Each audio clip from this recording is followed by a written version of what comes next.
Gentlemen, welcome back to UMA's Symposium 2022. Now we shall proceed to our next agenda for today, a forum entitled From Quadruple to Penta, Emergence of Community Engagement Collaboration. So now I will hand over this session to our moderator, Engineer Dr. Nasrul Anwar Abdul Razak, UMCAS Fellow. Over to you, Dr. Nasrul. Thank you so much, Madam Chairman. Assalamualaikum warahmatullahi wabarakatuh, and a very good afternoon to the audience here.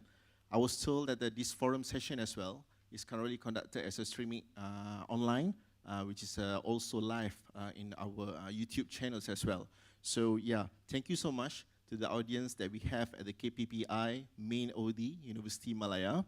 And inshallah, this afternoon, we're going to continue our UMA's 2022 symposiums with a forum entitled as From Quadruple to Penta, Emergence of Community Engagement Collaboration. So as all of you know, starting from the early morning, we heard a lot about the presentation. People are conducting research that relates with the committee on how the Institute of Higher Learning, universities, IPTA, IPTS, local and also internationals are presenting whatever output coming from their research. Some of it is actually a collaboration with the industries, some of it a collaboration with the media, some of it involve the committee directly, integration with the government sector as well.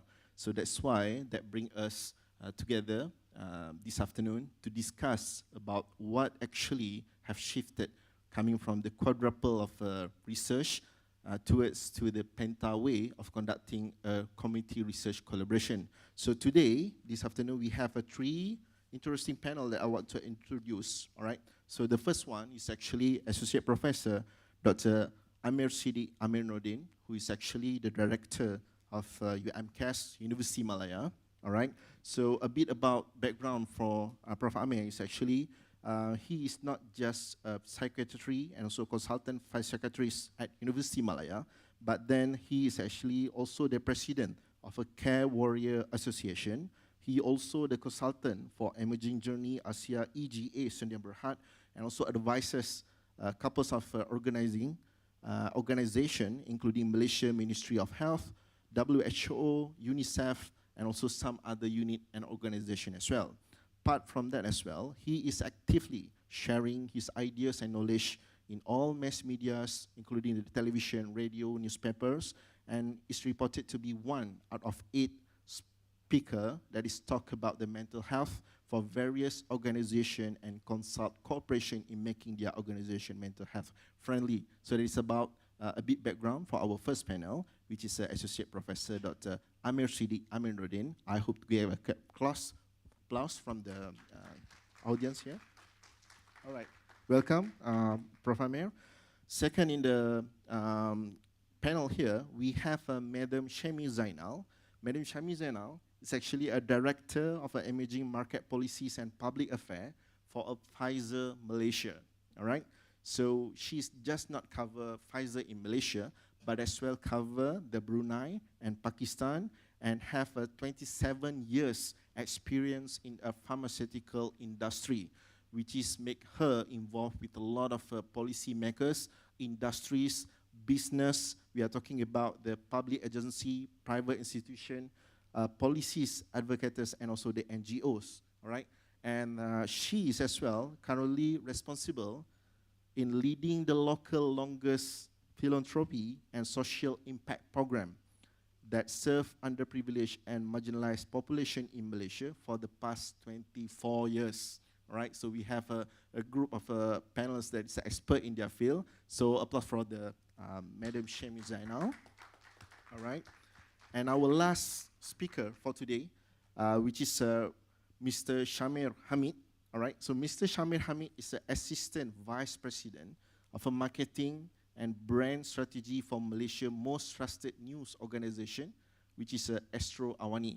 All right, so we have a superb media here with us that is covered local and also international.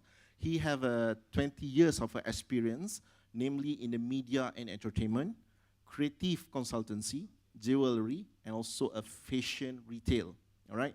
And Mr. Shamir primary task is to drive the brand engagement and viewership through various campaigns to push awareness. So basically, these are the role of the media nowadays. So we hope we are able to discuss a lot of things with the media section.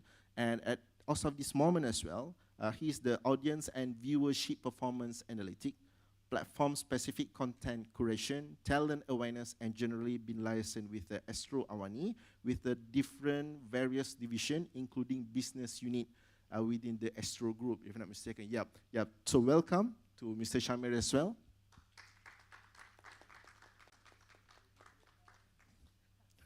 All right, okay. So we're going to start our first phase of a discussion today. We're going to try to have a couple of a phase. And if you have any questions, keep it with yourself first. And then I'm going to open for the Q&A session at the end of the session. All right? Okay, so for the first phase of our forum today, what is a bit introduction about this quadruple to the Penta helix? All right? So talking about Penta, maybe I can be brief. Maybe some of you are not quite clear about what kind of a Penta we are talking around here. All right?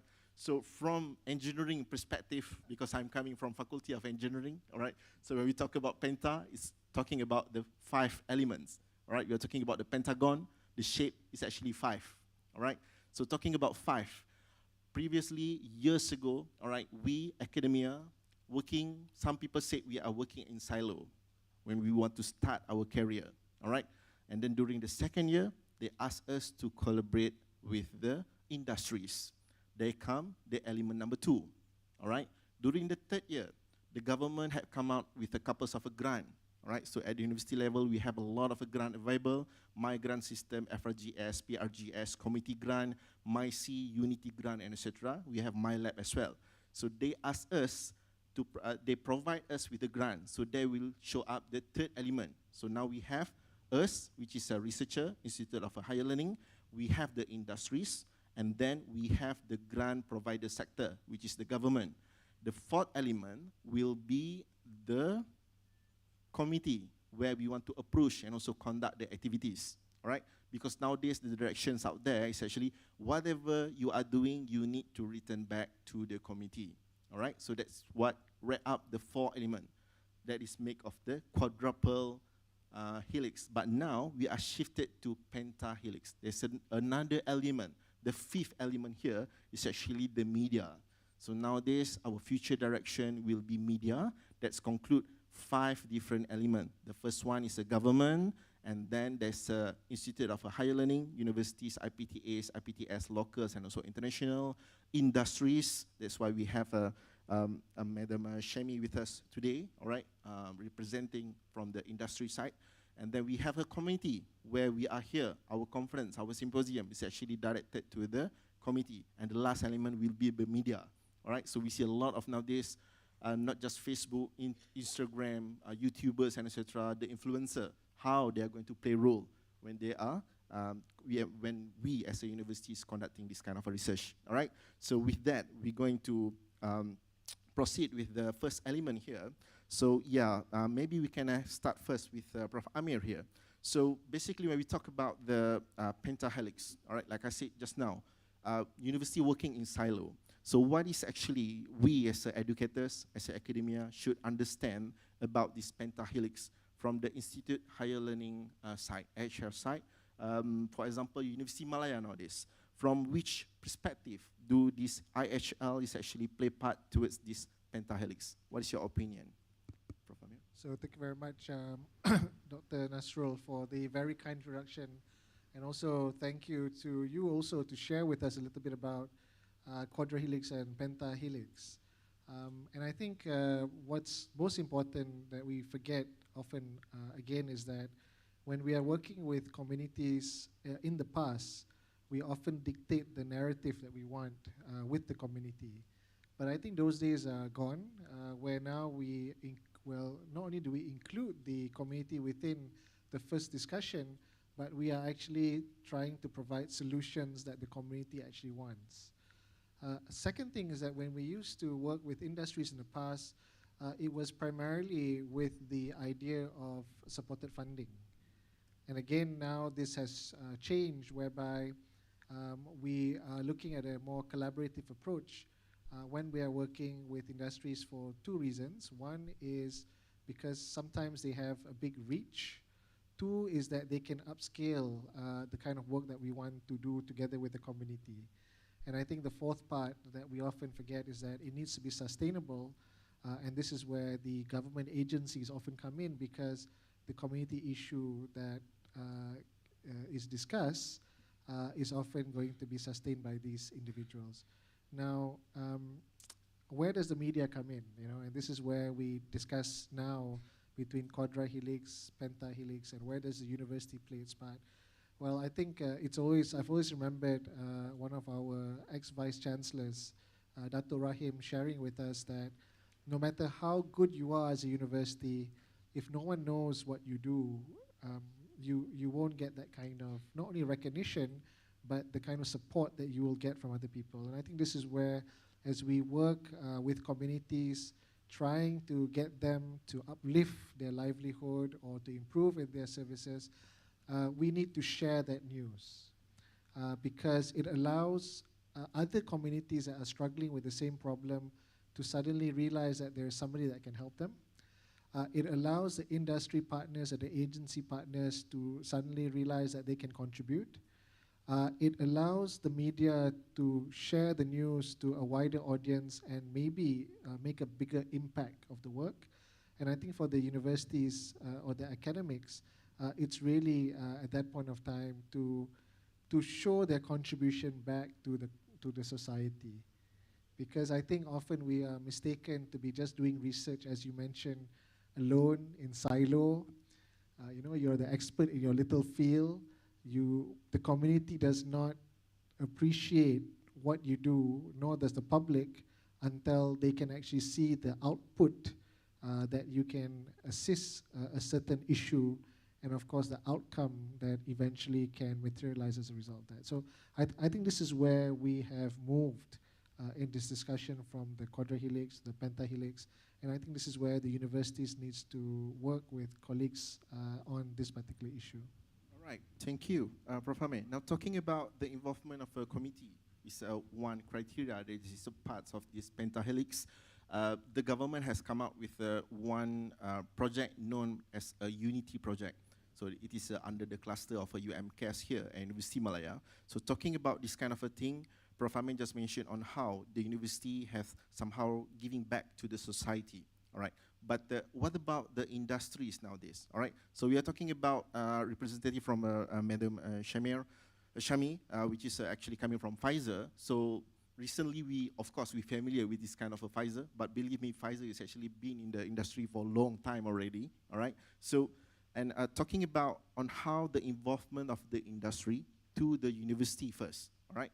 Nowadays, the direction of universities, we need to collaborate with the industry, all right? Talking about some examples, for UMCAS itself, they have some project related with the DIY, all right? We also have Proton, we also have Siemens Healthcare, which is involved with a couple of projects here at Universiti Malaya, all right? And then we are talking about on how the industry, how the university able to tackle the problem coming from our society, from our community, especially around Universiti Malaya. So we are talking about the Pantai Dalam area, we are talking about Selangor area, which they are actually, I might say, B40, but they are actually urban, having a living style. We are not like we are nowadays, when people talk about some suburb area on how it's hard for them to get money. It's different here when we talk about how Pantai Dalam, Selangor, easy money, but then how we want to have this kind of a community that know on how to survive with this kind of, expensive things, expensive item nowadays. So where do you think, or how do you think the perspective coming from the industry related to this Pentahelix? Over to you, Monsieur. Thank you, Dr. Nasro. I think first things first, let's start by saying thank you to UMCAS and Universiti Malaya and ACE to actually invite Pfizer to this session. And I think it's actually a great honor for Pfizer to be here, but not just representing the industry per se, but honestly, we are presenting Pfizer as a whole, and we are proud to be part of the community within the fraternity of the universities as well. So allow us to actually take you a part of the memory lane to answer the question, Dr. Nasro. I think one needs to understand the historical part of it. Exactly mentioned again by Dr. Nasro and Prof. Amir much earlier on about the journey we went through. We started out with, I think, with only two. From two, we become triple, from triple to quadruple, and now we're talking about pentahelix. Now for Pfizer, exactly, we've been around for the past 24 years, only CSR, but Pfizer has been in Malaysia alone, bertapak di Malaysia for approximately 55 years in terms of our foundation. But our CSR work has been half of our journey here in the country. So the first 22 years, i.e. before the pandemic, where we started off our journey, believe it or not, you are correct. We were working in silos. And when we were started off with our journey, we actually have a mobile health screening. At that time, there was very little understanding about non-communicable disease. At that moment, Pfizer wanted to bring through what we call as changing the lives of many out there in the community. We wanted to make sure that we serve the community as much as possible, reach out as many as possible. So the first 22 years before pandemic, what happened was that we managed to reach up to the third level of the triple helix, whereby we started off working with the community itself, the actual community itself, very sad. And then we also actually work together with the actual NGO itself who's seeking for support and some of the civil society. So we never reach out to any other group, but only to really groups that are in need of help. Now for the past 22 years, alhamdulillah, we managed to reach out to 150,000 population. When you do a math, 150,000 divided by 22, we only able to reach 6,800 per year with our mobile health screening. Well, how much can we actually do that? But we keep on striving, we keep on driving that, and we actually have 1,170 volunteers to support us, and we managed to reach 180 sites. That's all for the past of 22 years. Now what happened to the pandemic? During pandemic, a lot of people was very nervous then. People were saying that how are we going to do community project? How are we going to actually get this thing going? So that's where we have an opportunity, a door opener, whereby there was a forum in actually talks about community during pandemic. So we were there, and the first thing we took that opportunity, rather than triple helix, we bump into and jump into the bandwagon, we go into the quadruple helix. So when we go into the quadruple helix, that's why we started off working with the Universiti Malaya. So under the banner of cares. So we actually started to sign an MOU under University for Society, and not only we also have UIA, and we also have University Institute Technology Mara. So we have 3 academia actually working with us. That was momentous for us. So during the period of pandemic, 2 years, what have done is that rather than having a journey of 150,000 people population that we're able to touch, within 2 years, we managed to reach 4 million population. That was really phenomenal. And what was the difference? The difference is working together with the academia, leveraging on digitalization, and going through a strategic program with the community. So the first 22 years, we do nothing in terms of the reactive movement. If there is flooding, then we go. If there is a need of people care requiring services, we go. But the last 2 years during pandemic, we decided to do differently, working together with the academia. We decided to proactively find a solution. So there are 2 big projects that actually we work together with since Dr. Nasro kata, we actually focus more on the university. For alone that we work with, number 1 is actually the Rebong.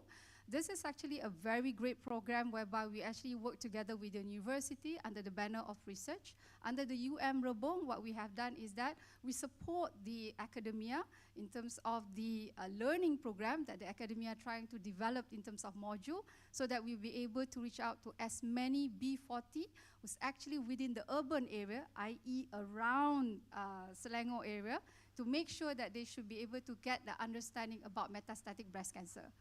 Because the community who are actually in the B40 compared to those who are real urban, the way they speak, the way they understand about metastatic breast cancer is very different. than those who are actually from the B40 group. So you need to find languages that is actually aligned with that. And that's how we work with the community. So, and that's how we work with the academia. And after that, we even reached the B40 group, which is under the one that we drive. We call the project My Reach, which is actually reaching the community via the education and action. And in My Reach, what we have done is that we work together with the universities and academia again, and we actually focus on one single area, the PPR Gombak Setia. We did that. And from there, we actually do even more program under mental health and smoking cessation. So we choose what the community need. We don't actually push our agenda forward. We actually look at the agenda that is required within the community, and at the same time align with what the government is actually looking at that time, or currently at the moment. So I think this is something that is we're very proud of, from only 150,000 for the past 22 years. And then just 2 years, we are able to bump up to 4 million population. That is something that is we're proud of. So hopefully that with, when we move into the Penta helix later on, we can even be better and stronger. So that's where we are right now, Dr. Nasrul. All right, okay, thank you, Shemi. So actually, to wrap up about what you just mentioned just now, it's actually because of COVID-19, I might say, has somehow sparked the existence of Pfizer here in Malaysia. So a lot of people suddenly, immediately acknowledge there's a lot of healthcare sector is actually we had here in Malaysia before, all right? So I remember one of the forum that I joined this year, they are talking about the future direction of the world one day. So because of the COVID-19, all right, so there's a 3 main field that the world are going to focus in coming until 2050. The first one, they're talking about the aerospace. They're talking about moving every people on earth, shifting to another places to stay because of the COVID-19. The second part is cyber security, on how they want to improve about the army, about the cyber security. They are waiting something, maybe war, I'm also not sure. The third one is the healthcare sector. How important it is actually to improve the healthcare sector. We somehow need to put an effort regardless to this healthcare sector. We have a good branch of PPUM, UMSC here at our own Universiti Malaya, have our own hospitals to tackle the community here, especially here nearby, Selangor, and also the Pantai Dalam. So that's why it's a pleasure to have a Pfizer with us. Hope we are able to somehow continue this kind of project as well. Now, talking about this pentahelix, actually, we are not moving to the pentahelix.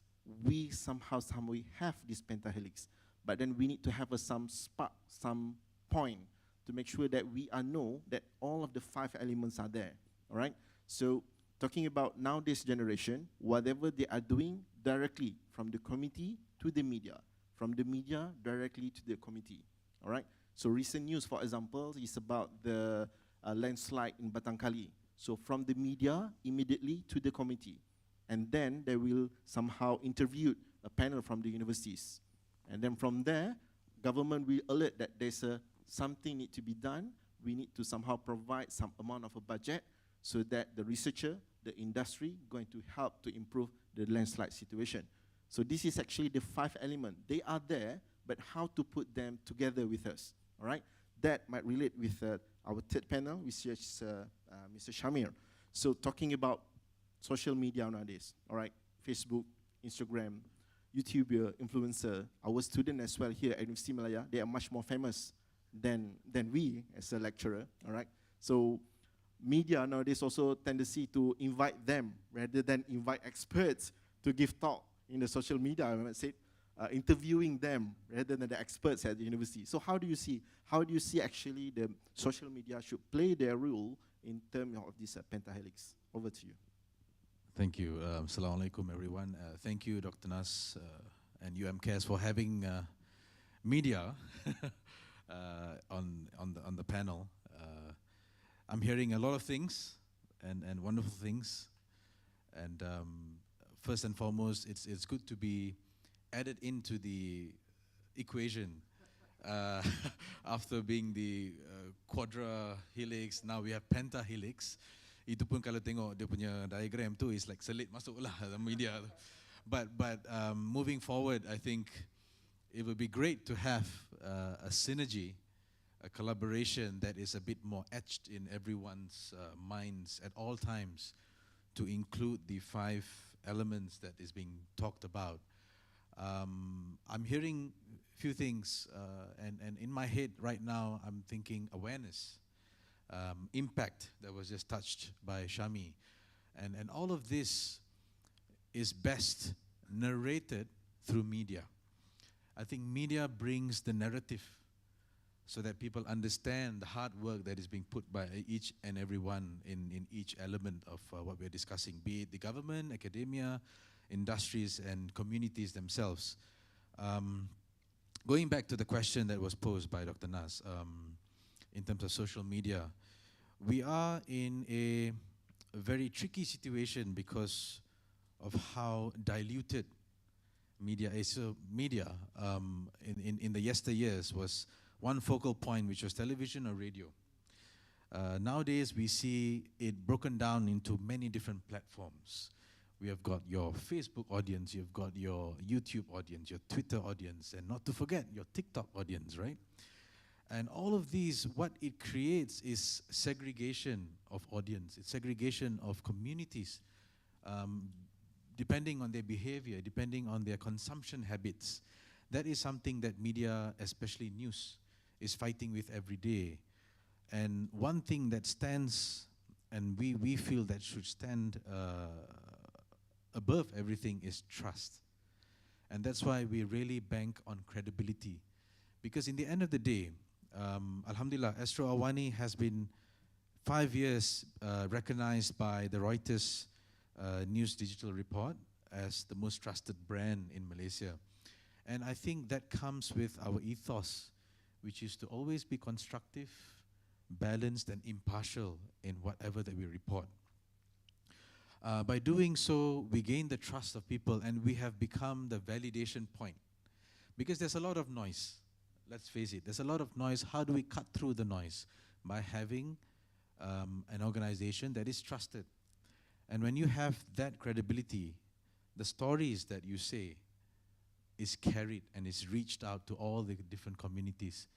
We have all the platforms, Awani on Twitter, on YouTube, and everything. But when it is one particular story, how we disseminate that to each community or each audience is what matters in getting the recognition for the work that's being done. That being said, the role of media is basically to bring everyone together. I feel today, especially after the pandemic, there's no better time for us to talk about Penta Helix, because post-pandemic, we are looking at the era of partnerships, the era of collaborations, and the era of synergy. And the reminder was there in these past 2 years how important it is to engage with each and every element. Okay? Even to point out in terms of Pfizer, Awani, on our end, the news had to sort of come up with various explainers about, the vaccines, the boosters, and all of that, in keeping the rakyat sort of informed, and they can make the informed decision, and we could diffuse any form of paranoia. We can diffuse by using facts. That's it. We are not creating stories. We are using facts, and we are just presenting those facts in the most layman term, so that it is understood by all these various layers of the community that we face, right? That we deal with. But on the other hand, what I also feel is necessary to point out here is we do engage with experts, and that is our ethos. If some of you who watch Awani on a daily basis, 8:30 p.m. agenda Awani, mesti ada seorang professor. There will be a professor. There will be a subject matter expert from the topic that we are touching on. And especially during the last 2 months, all about election, for example, I'm giving that example. We brought in people from not only political divides. It's not about bringing 3 different politicians with 3 different views, but we also bring in think tanks. We bring in professors, professors who are studying about ethnic minorities, professors who are studying about the culture, the dynamism of our country. And it has been very, very interesting talks that are sparked from these discussions and current affairs shows. Dari situ I see media as a conversation starter that will lead on to connecting each dot in the elements and to get the work done from there on, because we directly engage with each element, including the community. And one thing that my boss Pantang is to say turun padang, because are we so high up there that we have to turun padang? Actually, we are just engaging. Kita communicate. We meet them. We talk to them. So these kind of things are very important in coming up with the whole ecosystem of this pentahelix. And the role of social media, if I may say, is all down to content.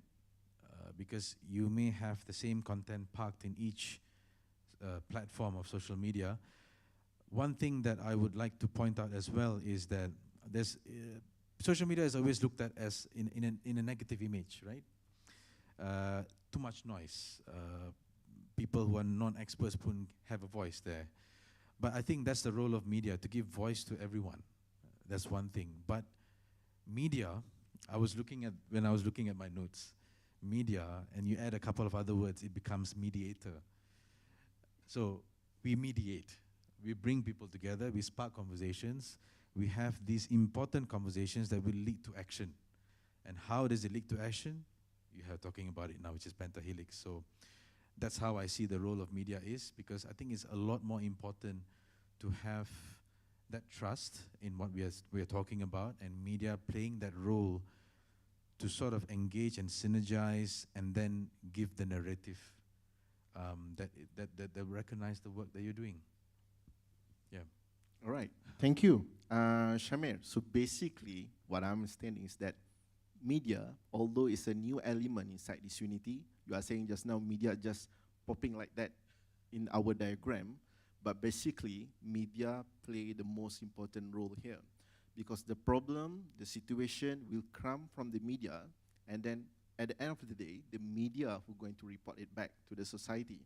So that is the key role, the importance of the media nowadays. We are working at the university, we conduct our research, we don't have a proper platform to proceed to the media, for example. So this is where same goes to the industries as well. You provide something, you do CSR to the committee, but then of course the world out there want to know what you are doing. So this is why the people out there see how the media are going to play the biggest role into these 4 different elements. If I may add something. Yes. To talk about involving this pentahelix, right? Recently, before the election, we were going through a very bad state of inflation, right? So what Awani did was, being the media, not just merely report the inflation, about the inflation. What we did was we engaged with a research organization, I think it was EU ERA, and we told them to conduct the research about the impact of this inflation towards the B40 communities. And using that research, before we broke it down to the public, it was actually presented to the Jihad Inflasi organization, that was the council, the Jihad Inflasi Council.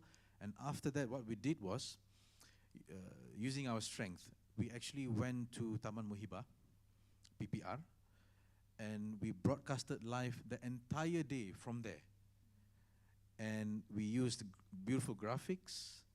We spoke to the people on ground, whether be it the businesses that were shut during the pandemic, the business owners, or the Imam Masjid, and everyone. We engaged with them. In fact, our primetime news, Awani 745, was broadcasted from the mosque, outside the mosque. And all of this was done merely because what we wanted to do is have that quality. And I think we engaged with the academy in that sense, right? And also the people on the ground in the community. But it would have been great if we had that entire 5 in. So I just wanted to point to that out. Yeah. All right, thank you, Shami. I think, Alhamdulillah, I think most of the academia who is our audience today know what they need to do after this. All right, the media plays the biggest role in terms of this fifth element. We are talking about the pentahelix. Now, talking about project that you mentioned just now, some of it approaching the MOS, approaching the PPR committee, etc. Maybe the committee out there want to know what has been somehow a project that be conducted under the UMCAS, also been presented within UMAs today, for example. So this will be a good platform for our director to somehow elaborate a bit about what kind of a project that Universiti Malaya have done or have conducted so far that is actually a pentahelix or heading to this pentahelix. Over to you, Prof. Hamid. Oh, that's a very hard question, isn't it? First of all, there's just so many projects in the UMCare universe for us to share, but I think Ms. Shami had actually shared one of them, which was our flagship, U4S. There's another one that specifically looked at pentahelix. In fact, when I was listening to you, Shamil, it just crossed to me when you said that selit masuk tu, and I felt, oh my God, kesiannya kan, selit masuk. But I'm just thinking to myself that maybe in the future, I think as we learned with the community before, we picked the community in the past, we went there with a solution, which might not be their problem. Yeah?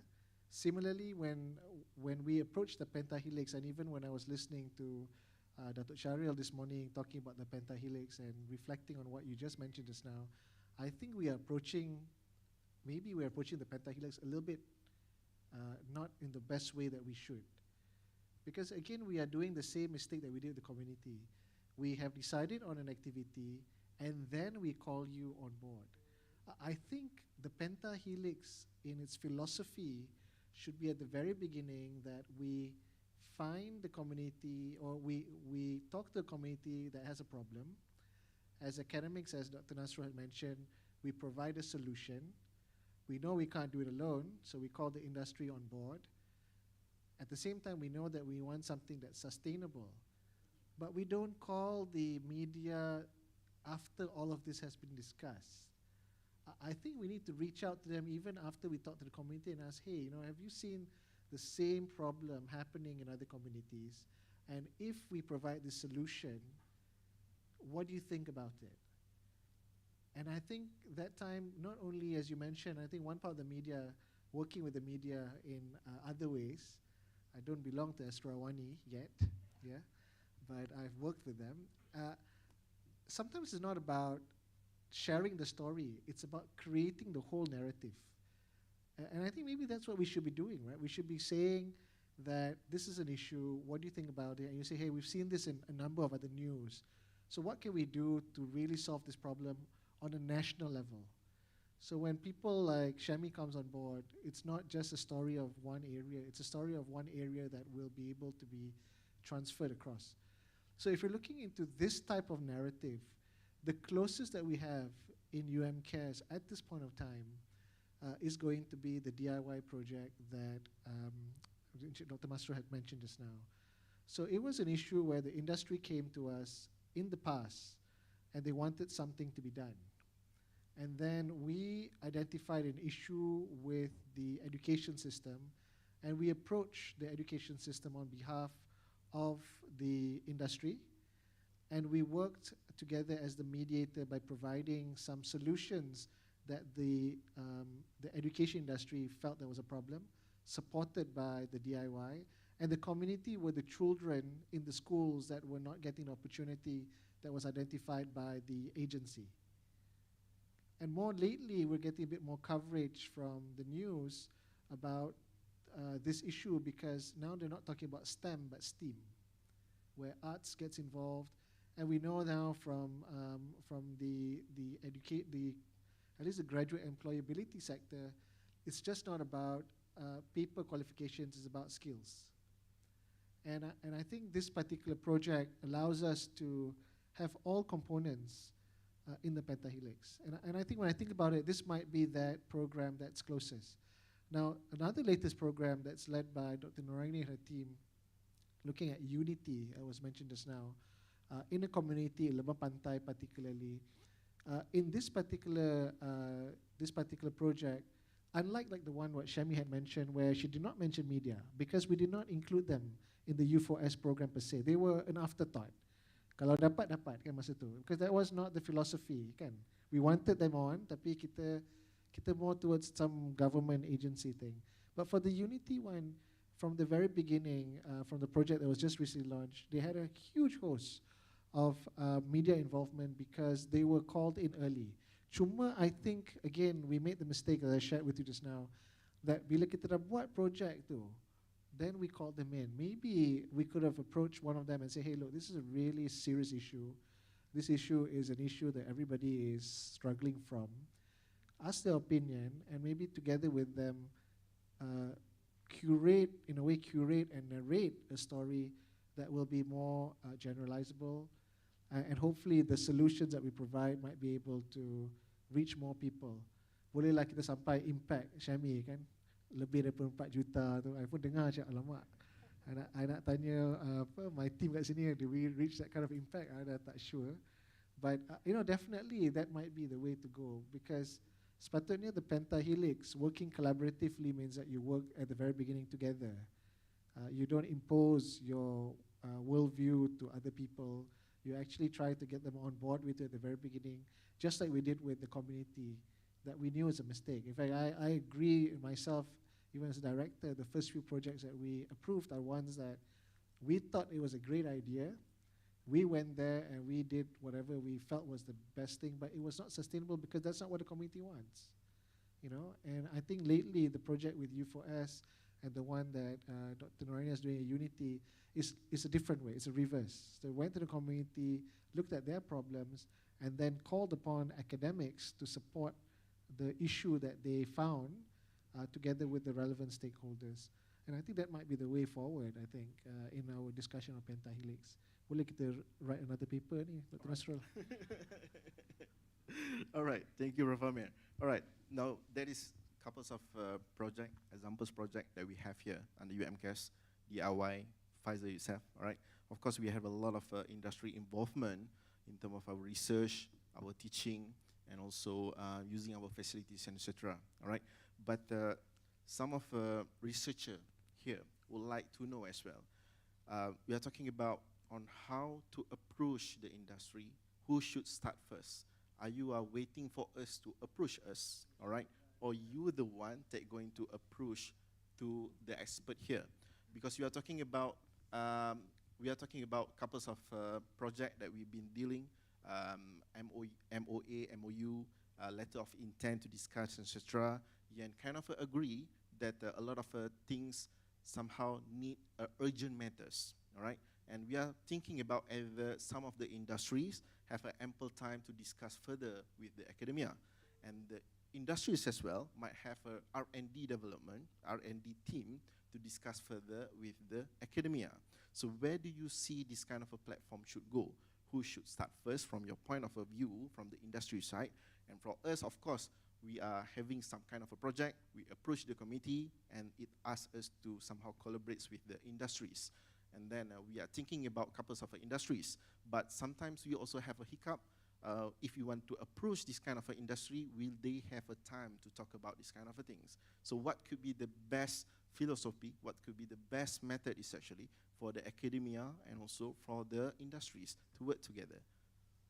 Thank you. I think what first wanted to build up from what Prof. Amir as well as Shamir has mentioned earlier on with regards to media. Let's hear the struggle from the industry, what we go through. Of course, we did our quadruple helix that we drive forward with all our activities. We're really proud of that. Alhamdulillah, was given the opportunity. But what we were struggling at that time was that, as far as Pfizer is concerned, is because similar with universities, similar with any government, similar with any industry, the following year budget. So if you were to look at the following year budget, it's all about impact. And nowadays, if you're in marketing, numbers speaks. The larger the number, the bigger the eyes is going to be, the one that captures you the most. When I mentioned 4 million, everybody were like, wow, 4 million.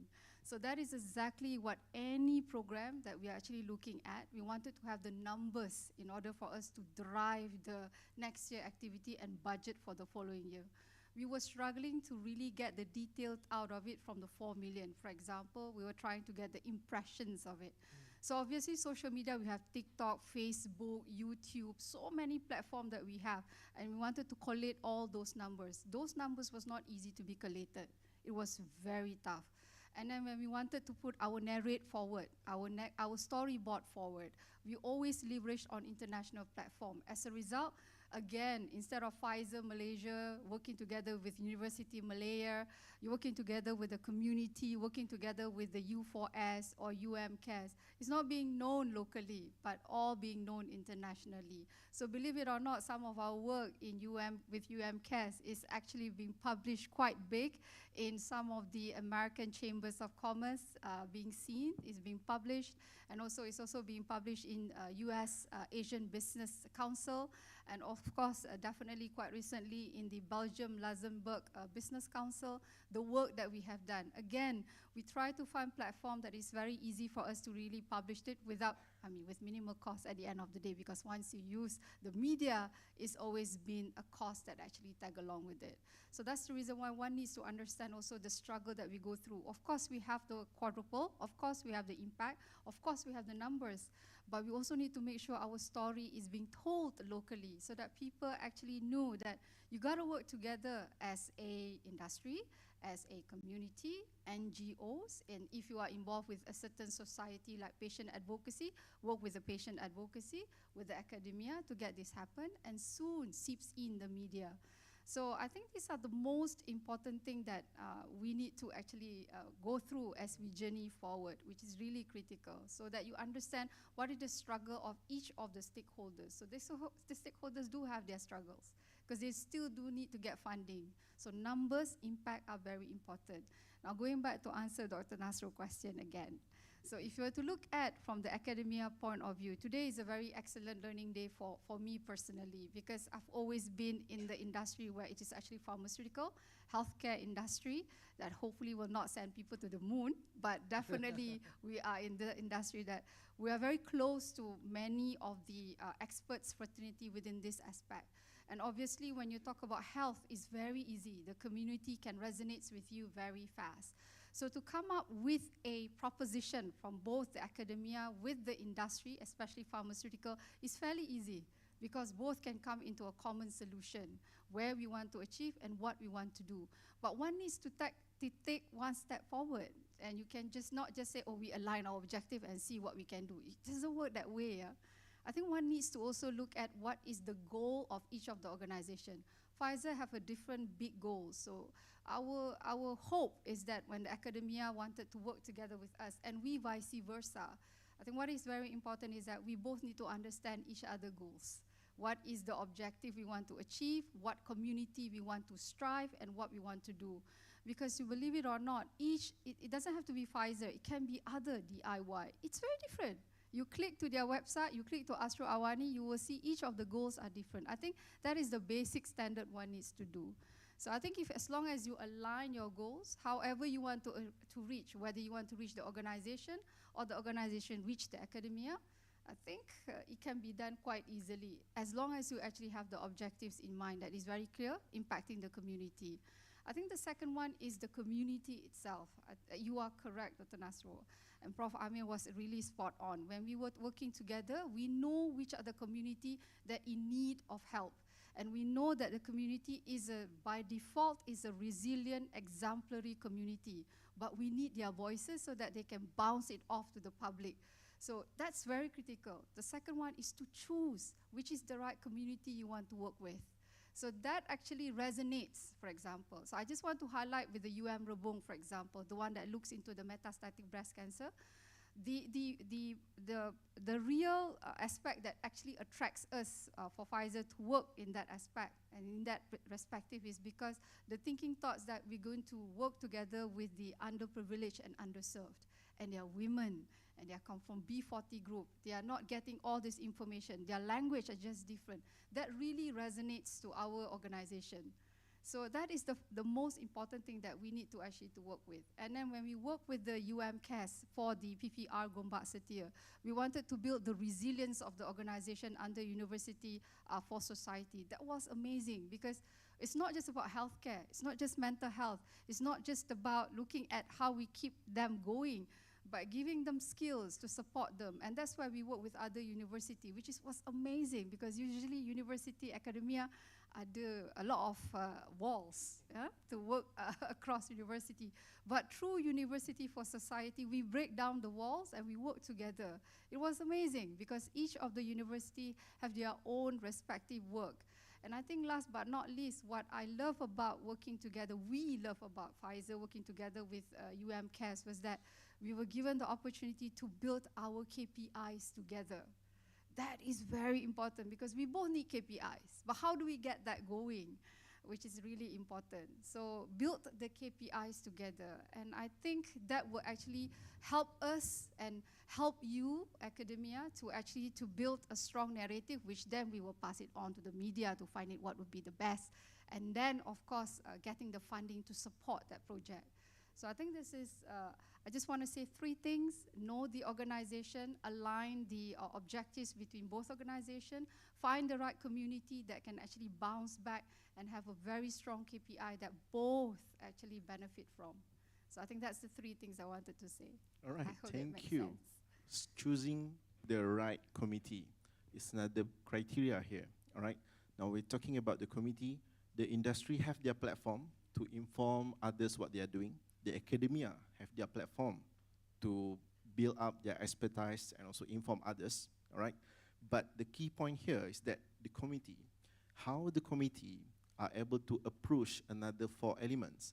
When we talk about when the academia approaching the committee, for example, so for example, me, myself, approaching the committee, they might say, why this pensyarah nak datang ke komiti ni, nak ajar apa, this kind of a thing. When the industries are approaching them, so this is, oh, okay, this is a CSR project.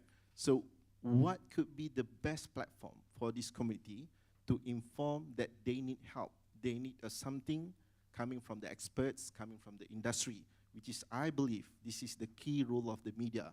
Where do you see about this, Mr. Shamir? Thanks, Dr. Nas. So what stands out now is still the word trust, because when you bring a narrative or you bring a problem statement to the communities, they would want to trust you that this is going to help them. And this is not just a mere gain for the organization, for them to just shout out about, and you know, I mean, so it's basically impacting them directly. I also feel that what Professor Amir touched just now was thanks for sharing that part, whereby you did say that at sometimes the media is looked at as an afterthought. However, the impact that you can make by involving media from the start is far better. And I've seen that. I've seen that with our project of the inflation. We called it Meniti Titian Hidup. That was the name that we gave. Beremosi betul. Betul, yeah. So Meniti Titian, impact badai inflasi. So that was how we told that story, tapi dengan fakta. Yeah, it was not just mere. I mean, the melancholy that goes with it, itu lain lah. But it's the facts that stands out, right? And I think involving the media from the start is important simply because we are constantly talking to your stakeholders. We are constantly talking to the rakyat from the ground up. We are talking to the government. Every day we are talking to the government. We are covering the news, their press releases and everything. And the relationship that media has with government and the rakyat, I feel is really, really impactful. And it's probably, how do you say, very close-knit. You know things, it just spreads like that. And for example, if you have a project or you have something to find out about whether this community needs this or not, I think we have the listening skills for that, because we engage with various communities and we can probably find the common ground. We can find the common issue that is being faced by these communities. Yes, we may have telecasted live from Taman Muhibah, but they definitely share the same sentiment across, right? So then you can come to your conclusion, or you can come with your problem statement even more firm, that this is what they need and this is how we approach it. So on the media side of things, it is a very interesting way where we have been seen as only a information disseminator. Tapi sebenarnya it's more than that. It's from the start, we are able to tell you, hey, we have come across this, we have come across that. In fact, right now, in these past few days, we are asking questions, as we always do. We are asking questions, why did that happen to, why did that landslide happen? Why is Banjir constantly happening in the same area but nothing has been done to it? These are questions that need to be asked, and we are asking it on national television as well as social media. And you can see the responses, and those responses can be used by the academia, by the industries, because these are listening from the ground, right? And it's amazing. The ecosystem is amazing because you get the reaction almost instantly. It's not a mere vox pop, okay, apakah pandangan, tak ada. It's more on, they actually pour their hearts out when we go and talk to them live. Lagi-lagi when we go there with our equipment and everything, they think that we're going to shoot a movie sometimes, but we will tell them, hey, we are news. We want to talk to you. We want to engage with you. Tell us. So I think that is really important in terms of the elements of building up that problem statement, right? On the other hand, I totally agree about breaking silos, because we have our respective expertise in each field, in each element, and getting that together, syncing that, synergizing that will definitely impact. Even with a synergy between academia and industry, you can reach 4 million people. Imagine if it was synergized with the whole Penta Helix collaboration. On the night of election, we had 41.7 million people on website, yeah, because we don't have that much of population. Tapi 41.7 million was on website. 6.9 million people were tuned into TV to watch on our channel. Definitely other channels pun ada. They were also, I think, if I'm not mistaken, TV1, TV3 pun dalam lingkungan 6 million lah, 6 million. But that shows the impact of the media, right? When it matters, they will come to you. Social media, we had, like I said, each platform had its respective audience. And I think we all should know by now that the entire campaign of certain parties were done solely on TikTok. And that was really, really impactful for them. So when you talk to media, we will be able to come up with a way of disseminating this. We would say that, hey, maybe you should touch on this. Maybe you should touch on that. And maybe you should touch on this platform. Maybe you should touch on a certain angle on TV, but a different angle on TikTok for that matter. So the narrative changes according to platform. Tapi the overarching theme, of course, it can be done in a collaborative manner together. Only then I think the impact will be there, because let's face it, I was also talking to Donnie just now. He was highlighting one of our initiatives dulu, which was called Awani Rangers. Awani Rangers was an initiative by Awani, started in 2018, to include university students who would like to report on things. They have a direct link to Awani Rangers. In fact, we went even below. We went to Awani Junior, where school students were actually broadcasting their own news. And they will share it with us, and we will post it on our website. Awani Rangers, on the other hand, because of university students, the quality was much different. The quality was very good. In fact, there was a lot of impact that was done, and there was a lot of awareness about the initiatives done by the respective universities these students were from. So I think in the end of the day, you need amplification of what you do. You need that to be told, right? So I guess involving media from the start is an amazing step towards sort of making this work in terms of the Penta Helix. Yeah. All right. Okay. Thank you. That is word coming from media. So we as an academia, as a researcher, need to know what our next step when we are approaching the media later on. All right. Actually, we are heading to the end of a forum session. But before we proceed with any Q&A, I would like to somehow have a last word coming from Prof. Ame, talking about the future of the Penta Helix. Where do you see in coming 5 to 10 years? Any wrap up from Prof. Ame? Well, I think they're now talking about a 6th dimension already in some countries. We are at the 5th dimension. Some countries are still stuck in the 4th dimension. But I think more importantly, I think today, if you've been listening from morning until this evening, we have gotten actually 3 out of the, well, no, 4 out of the 5 elements, tips. Because in the morning we had Datuk Sharil, who was from the Ministry of Higher Education.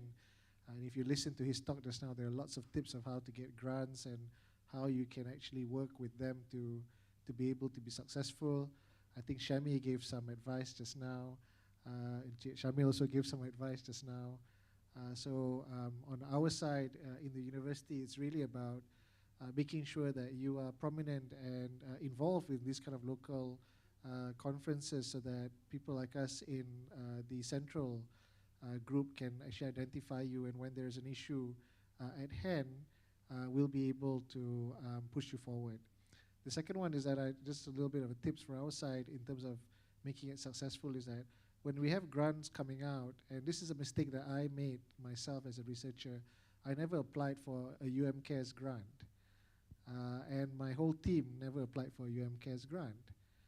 But actually as I became director, what I realized is that when you apply for a grant in any particular organization, whether it's FRGS or LRGS, you become part of that system. And a good example is Dr. Nasrul himself. He's a guy who's applied for a lot of community engagement grants and has been successful over the years. And I suspect one of them is the track record that you build from each level of grant. So I would urge all of you here to also attempt when that opportunity comes. And like I said, I'm still thinking, as these friends of mine are talking, about how to actually improve further on the Penta Helix model. I really think that getting involved, the media at the very beginning, is probably that discussion that we probably need to have later on, Cik Shamil. Because the next question would be, do we get you involved or do we get the agencies, media agencies involved? Because they also can curate narrative, or do we get our professor of media study or something involved? Because technically whoever is in the media would have learned from their professor. So this is another question that I have in my mind. And of course, for industry, it's always about finding the win-win situation. And I took all the notes yang Puan Shami wrote just now, told us just now, and we'll reflect on it and see how we can improve further in our relationship to build bigger, better, impactful projects for not only the university but for the country at large. That would be my last words, I think. All right. Okay. Thank you so much, Prof. Amir. That marks the end of our forum session. But then I would like to open for any questions coming from the floor. Okay, kalau dia tak ada soalan, ada banyak soalan ni. I pun banyak soalan juga ni. Okay, silakan. Okay, Prof. Aisha, we'll let you ask the first question. Kubar ni nak tanya soalan ni.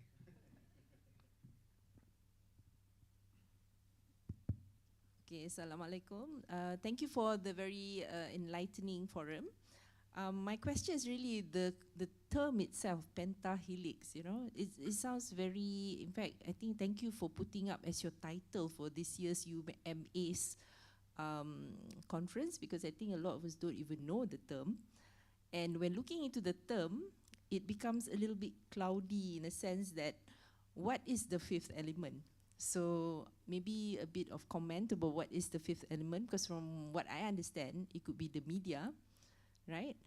But in other manners of other literature that I've read, they are actually social activists or active participation, active citizenship that actually assembles all these other 4 major groups together: public, private, civil society, and academia together. So we are academia, but some of us are also social activists in a way. And there's also a term on how to sustain programs by introducing social entrepreneurship. So that is what I think the missing element today that I didn't hear about is social entrepreneurship. So maybe you could just see how that fits into how we as academia can work into figuring out our roles here in the 21st century. Thank you. Well, you're asking even harder questions that I suspect they want us to think about. So I can give you a little bit of an interesting story. About a month ago, I was in Airlangga, and I think our friends from Airlangga was here as well. And we were in this big meeting, and there was another debate like this about Quadra, Penta, and then the 6th element. Before the meeting started. So that was quite an interesting story. But the fact that you're bringing it up, so the way I look at it in terms of media, when I read about it, it's about visibility and engagement. I think this is what Cik Shamil had mentioned a little bit just now. It's just that the media as a name allows you to have that included. But what Puan Shami had mentioned just now in terms of impact, I think comes with social entrepreneurship, because now in all the activities they want something called social innovation actually, and that becomes another element that comes in. In fact, there's another aspect in some of these thoughts about community engagement. There must be an economic factor too, and I think social innovation, where social entrepreneurship belongs to, is where it comes in. Tapi, to be fair, in Universiti Malaya, we are still struggling with the quadrihelix actually, trying to get our researchers to listen to community before they impose their values to the community. Itu pun satu hal dah tu. So we're trying to shift that. It's slowly working, and then to work collaboratively with industry, not just to think of them as a cash cow, yeah? Because let's put it very frankly, sometimes that's what happened. So the relationship at the very beginning started with good intention, and then somewhere along the line, it's soured. And what happens is that your collaboration doesn't last very long. So if there's something that we learned, is that we need to work on a win-win situation when we talk to our partners, tak kisahlah industry ke community. And then the fourth one that we're now slowly dealing with, again, not as easy. This is where I think Dr. Nasrul, to me, is a real superstar in this. Working with the agencies to make sure the project is sustainable. Because I went to see him when he pitched for this exclusive grant, My SI kan, yang kita satu-satu ni orang yang menang semua grant untuk ni for community engagement, moderator kita sebenarnya. And I saw his community. I saw how he worked with the government agency, and how he got an industry involved. And I think that's something that we've been asking Dr. Nasrul, at least for UMCAS, to teach all of you over and over again on how to do it. So kita tengah struggle actually trying to get the quadrihelix. And I think the model that Puan Shami had mentioned just now with the U4S is probably the closest that we got to a bit of success. Itu pun she mentioned something that I purposely excluded. Dia kata we managed to break the barriers between universities. Ini satu hal kat Malaysia ni. Number one, kita ada masalah dengan a bit of narcissism kan. We think that we are the best university, which we are, but you know. Nevertheless, but sometimes that view pushes friends away kan. Dia a little bit confrontational. So I think that U4S too, when I looked at the program, you know, and looking at the WhatsApp group and the videos and some of the sessions that were online that I joined, they really were able to come in a respectful manner together. Yang kita belum lagi struggle, that's why I said I given my thoughts in this forum about the fifth element ni. Mana Encik Syamil ni masuk? Adakah dia masuk? Kita tak nak dia terselit. That's the first thing kita tak nak. Itu saya pun masih terasa lagi ayat terselit. kita tak nak juga dia jadi afterthought, kan? Tapi where do we put them in? We have not done a project with that depth yet with the media for us to know what's right and what's wrong, to be fair. And now you introduce today, Prof, this social innovation stroke impact stroke economy. To be fair, if you know, UMCAS is working on an impact agenda. We've had 3 workshops this year. It is slowly trying to introduce this term impact in its entirety for our community, as in researchers lah.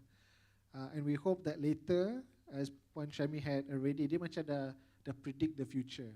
Probably we will be looking at things like what she's mentioned. We're not looking at output. We're looking at whether the project is impactful, just as Prof. Noran and her team are working on this impact IIRG dulu on the research side. We are going to shift it across to the community engagement side, and that will really be your outcome in the future. So slowly, jangan kita takutkan kawan-kawan kita lain ni. Ini pun kita dah takutkan dah early, but hopefully we'll be able to include that 6, and then maybe the economic element was the 7th, I think, into it. Yes, that could be the 6th element actually. Social entrepreneurship. I'm afraid that will come up later, where after the successful of the project, where can you implement that to generate income, etc. So yeah, maybe you predict the future. Satu lagi publication tu, Dr. Nasrul. Yeah, also publication. Yes, of course. So we are talking about 6, 7, 8. I don't know, octa, helix, I'm also not sure. So we can appreciate, but we can expect what's going to happen. Thank you so much for the question and also explanation. We are open for one more questions. Yes. Bila nak tanya soalan banyak ni? Simple, all right. Okay. Thank you all the panelists for the wonderful sharing. Okay, we are talking about all this quadruple, Penta. May I ask, if let's say one project run by one university, how many industry can involve in that particular project? Same, the industry, the function, the feature of the industry is the same. How many can one project involve more than one industry with the same? Okay. Same. Understood the question. So you are saying that university can work with the industry, but can the industry working with another industry, or might say as their competitor? You are saying something like that? Yes. Can I answer? Yes, of course. Obviously, it's for you, I think. Okay, thank you for the question. I think what I can answer, give you a real life example better, kan? So we go nearer home to home first, which is with Universiti Malaya first. With Universiti Malaya and the University for Society, i.e. UMCAS is actually the one that is actually driver of the activities for the PPRT Gombak. We don't work alone. We actually have another industry partner. The partner is DIY. So it's not a big issue for us to actually work with cross-industry because the goal is the same. That means we wanted to build the resilience of the community.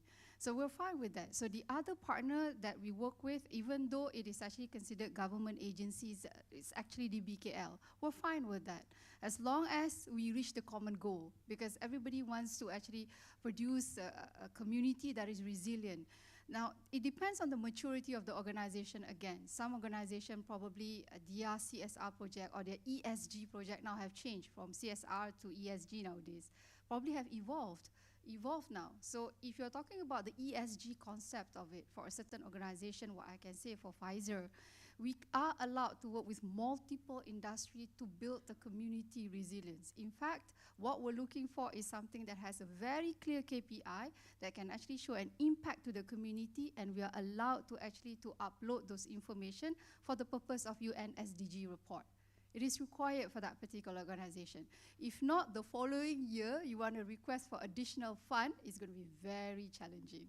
So it's not about this is only for pharmaceutical industry, therefore cannot work. So soon, Penta Helix come in, we will work with another industry, which is actually going to be the media. It is another industry for us. I think that's number one, clearer from home.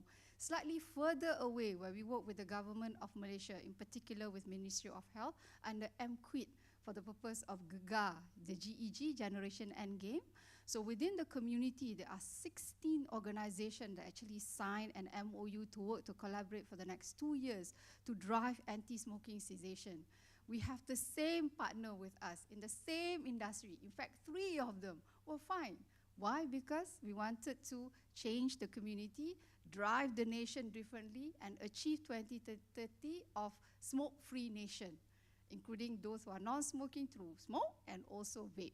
So that's what we go for, the same. So I think it's fine for us to work with any other industry. It's okay, by the way, CSR, community, right? Hope that answered the questions. Yeah, thank you so much. We are open for one more questions, yes?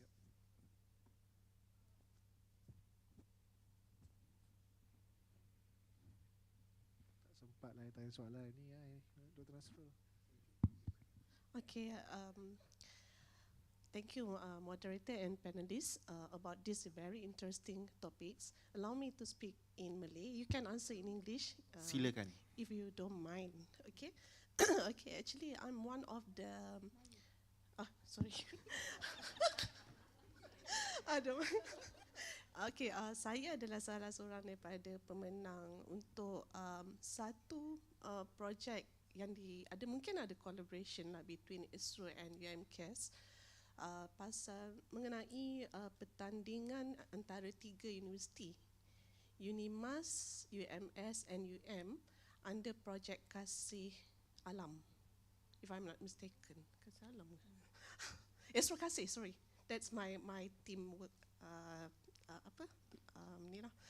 Okay, actually, I tak tahu which part of the mistakes or misunderstood lah. Sebab that project actually ISRO give to students to have a competition lah between these universities. Tapi bila student masuk, yes, lecturer as a advisor lah, macam bagi pendapat, this is apa yang you perlu buat, mesti ada logo, mesti ada team. Apa macam Kasih Alam is our project title lah, sebab kita nak kepada conservation. Tapi bila student dah present and dapat menang lah that project, sebab dia ada melibatkan 3 kategori, community, environment dengan another one I forgot. Tapi yang that my part is a best of environment project. And then the money will be parked to Universiti Malaya, not to the students lah. Jadi, okay, saya dapat that project untuk 10K money lah, grant from ISRO. Tapi masalahnya, saya tak nampak part lecturer tu apa yang macam mana dari segi ISRO nak daripada kami. Yes, kami buat projek tu ongoing, tapi adakah you nak dalam bentuk satu story ke you nak macam mana? Sebab saya ada tonton lah last year about satu drama bersiri mengenai air tanggang. It's a very interesting drama lah, kalau ada orang yang melihat lah, ISRO Go, if I'm not mistaken. Dia mengenai ibu yang ada masalah mental dan menggunakan anak untuk mendapatkan tagih dari segi simpati orang ramai untuk dapatkan duit. So that program is very interesting, dan I nampak bila the last episode dia punya macam penutup the drama tu, I nampak involved. I tak sure that one is under UMCAS or between ISRO and PPUM. So itu melibatkan macam dari segi research, if I'm not mistaken lah. So impact dia adalah kepada community itself. Daripada anak saya yang 5 tahun tak tahu pun pasal apa-apa, dia kata, Mama, the drama dah start. So saya cakap, budak 5 tahun pun boleh suka tengok cerita tu sampai different age. So I rasa memberi impact yang sangat berkesan lah pada different level. So yang saya nak sampaikan lah di sini, menampakkan yang kita ni berdiskus mengenai community engagement collaboration. Mungkin in future ISRO boleh buat satu, macam you cakap tadi, Awani Ranger kan, mungkin ada satu channel yang boleh melibatkan kita as a researcher, mungkin dari segi health or Astro itself yang nak mengeluarkan content ataupun produk kan. So mungkin boleh ambil dari kita punya project research untuk implement atau transformkan ke dalam bentuk satu movie yang menarik. Contoh macam mungkin about conservation, sebab saya memang background conservation, sebab mungkin community kata, oh orang asli for example, dia kata, oh kita dah biasa, dah lama makan hidupan liar ni. Kenapa tiba-tiba pihilitan nak kontrol makanan kita?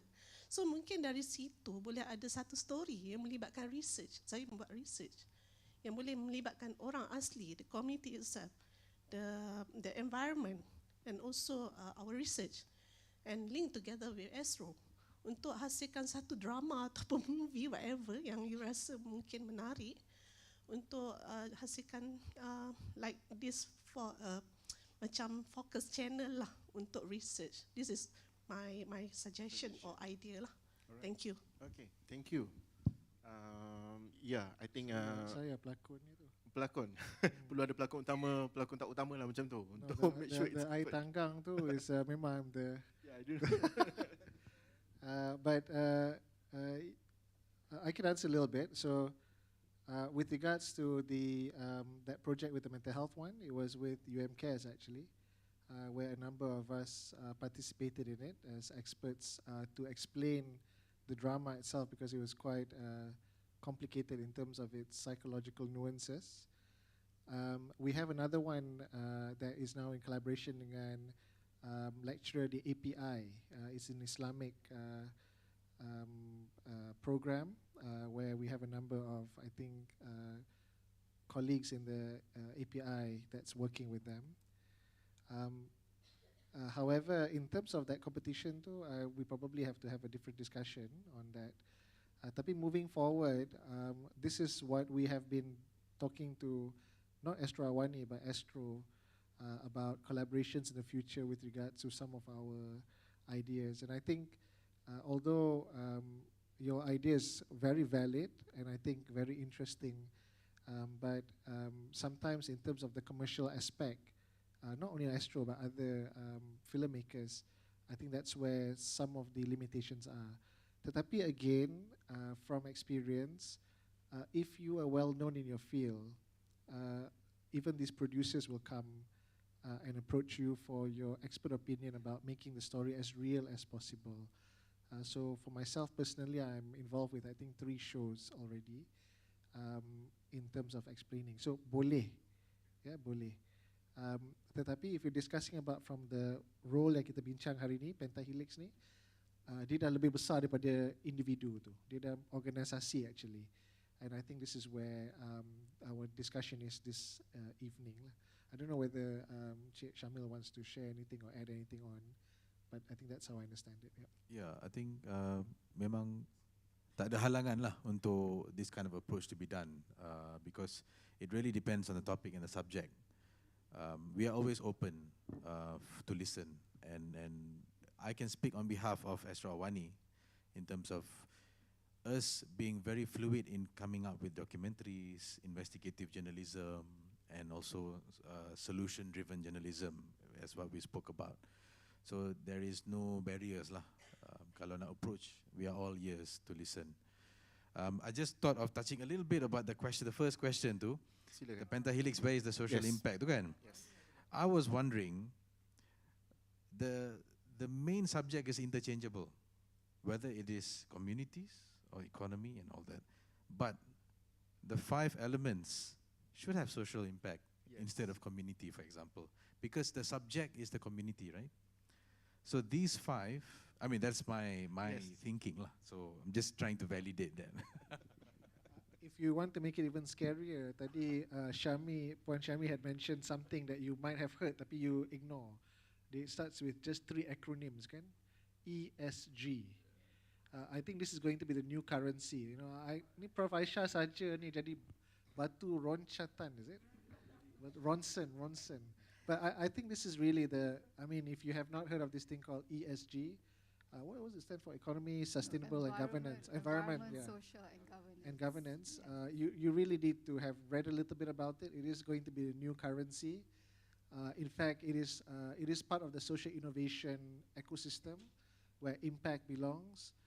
We're slowly introducing it into our own local ecosystem. Tapi like I said, like kita tak nak terkejutkan dia, tapi you just purposely bring up all these exciting stuff and then Shami brings it up. But this is the new currency. So kalau you want a heads up of where, because tadi you tanya where we're going to go 5 to 10 years, this is going to be the new currency lah. Kalau you perasan, what we're discussing a little bit about is something called scientific dissemination. And I was just in a meeting yesterday with Canada, and the new grants are looking at this thing called scientific dissemination. So it's going to be a bit about media lah. And then now impact is the next big thing, and dalam impact tu ada yang Puan Syami sebut ESG. So this is going to be another big thing. So banyak juga kita belajar dalam forum ni ya, Dr. Nasrul. And by the way, actually, what Prof has done is revealing the biggest secret. Actually, there are 3 major projects that we are putting forward under Pfizer ESG. Obviously, 2 of them comes from actually, that we put forward for Pfizer Global Foundation to look into funding the project. So we use the concept of ESG. So environment, social, and governance. How does the activities and the project change the environment, change the social, i.e. the social create in terms of the resilience and sustainability, and the G is that how did we actually change the policy. I think those who are with me in the room, if I'm not mistaken, I had a chance to be a juror for the first session. I did keep on asking about questions about how do you change the policy impact behind it. Because for industry that are actually very mature in this aspect, they are now being assessed towards that direction. So every single paperwork that we have to present to the above market, to the Global Pfizer Foundation, which is actually the one behind it is actually the Bill Gates Melinda Foundation actually, the one that we're going to pull out some funding from that. But you need to justify under ESG quite a lot. So I'm revealing the secret that I've been keeping for the last 2 untuk months. researcher, that's the secret. Untuk students, I see some students here. That's your currency for the new jobs in the future. I've got a few patients that, because they learned ESG 5 years ago, they've all been not only headhunted, body hunted away overseas for this big thing called ESG. So it is the new thing lah. All right, okay, so that actually wrap up our session, our forum session for this afternoon. So interesting topic, interesting panel, I might say, and this is actually just like around less than 5% of what we have here at all right? So we can expect more clarification, more questions coming from them later on. So I think it is good, I might say, because UMCAS and also UMAs are conducting this kind of forum, bringing panels coming from industries and also media, and of course we have our academia, our students here. So hope, inshallah, in coming years as well, we are able to continue with this kind of method. We are going to approach more industries, more media, because we want to break the wall, macam cakap tadi tu. So this is the way. So this is the way, this is the platform. So again, thank you so much. That's all. Assalamualaikum warahmatullahi wabarakatuh. Thank you, Dr. Nasrul. And now we would like to invite Associate Professor Dr. Amir Siddiq, the Director of UMCAS, to present the tokens of appreciation to our guest speakers.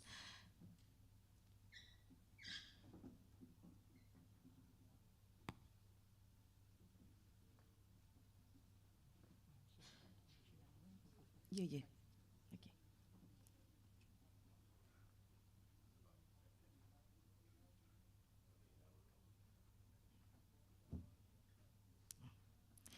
We would like to invite Madam Shami Zainal from Pfizer Malaysia, Sendirian Berhad.